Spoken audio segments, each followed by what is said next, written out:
que realizar.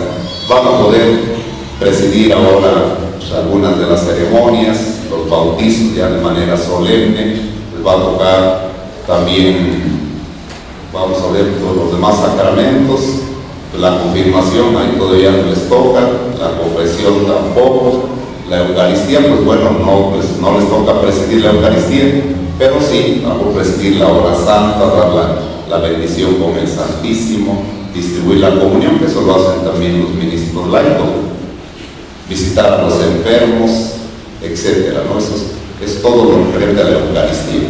Y luego también asistir y bendecir los matrimonios. Todavía no les toca el sacramento del orden, porque no pueden imponer las manos a otros, como ya pueden hacerlo los presbíteros, por ejemplo, en una ordenación presbiteral. Entonces todavía eso no, pero sí asistir a los matrimonios, tanto en su formación como en las celebraciones. Ese es el aspecto litúrgico. Y además también entran lo que llamamos los sacramentales, o sea, las bendiciones, algunas ceremonias sencillas. Bueno, hasta los exorcismos son sacramentales. Pero bueno, ustedes todavía no tienen la autorización para ser exorcistas, aunque a veces más o menos el diablo ande por ahí suelto. Y bueno, pasando a lo otro que es lo social o la caridad, eso es lo más importante en el diaconado, aunque nosotros a veces no le encontramos el modo. Pero ustedes, por ejemplo, aquí tienen Cáritas. Ojalá ustedes conozcan bien el manejo de Cáritas, tengan compasión por los más necesitados, tengan un corazón bondadoso y generoso para los que tienen hambre, para los que sufren, para los que no tienen que vestir. Y afortunadamente aquí han visitado a tantas personas, han estado aquí en el centro, han visitado comunidades que están muy pobres, y en nuestros ambientes de periferias tenemos mucha gente muy necesitada. Entonces, bueno, eso es algo que le toca especialmente a los diáconos.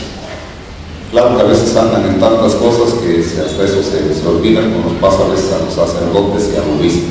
Entonces tengan en cuenta que ese es el acento principal en el diaconado. Eso es lo que van a hacer. La iglesia les exige varias cosas. Hace rato ya hablaba yo de celibato, o sea, vivir en castidad. Esa es una.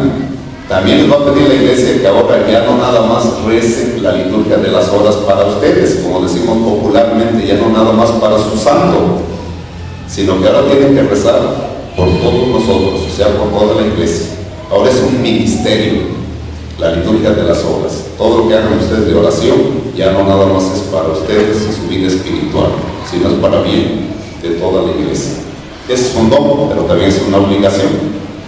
Y a veces cuesta trabajo cumplir, la verdad, porque tenemos un montón de cosas.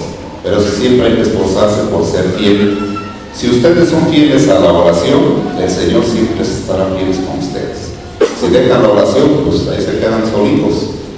De ahí entonces vienen más dificultades. Muy importante esto de vivir plenamente la oración. Después, pasan ustedes ya como don a ser clérigos, es decir, ya consagrados a Dios por otro capítulo, que es el sacramento del orden. Ya están consagrados por el bautismo, por la confirmación, pero ahora va a ser por el orden sacramental en el grado de diáconos, que está orientado más al ministerio que al sacerdocio.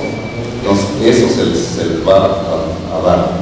Y por lo mismo, ya veo que ya se compraron hasta su clergyman y ya aparecieron con traje clerical, ya muy elegantes. Bueno, se echaron la casa por la ventana, ¿no? Así que, pues qué bueno que eso lo conserven también bien.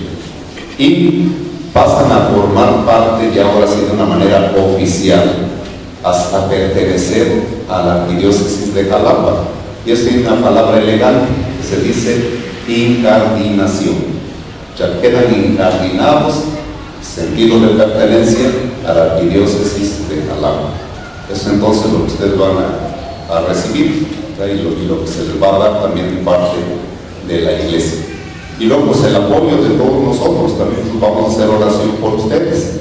Dentro de unos momentos yo les voy a hacer unas preguntas importantes de lo que están comprometiendo, pero también después les voy a pedir aquí a toda la gente presente que representa a la iglesia que vamos a rezar por ustedes, vamos a hacer las letanías, pidiendo al Señor Jesucristo, a la Santísima Virgen, a los ángeles, a los santos, a las santas, que intercedan por ustedes en este gran día que van a recibir este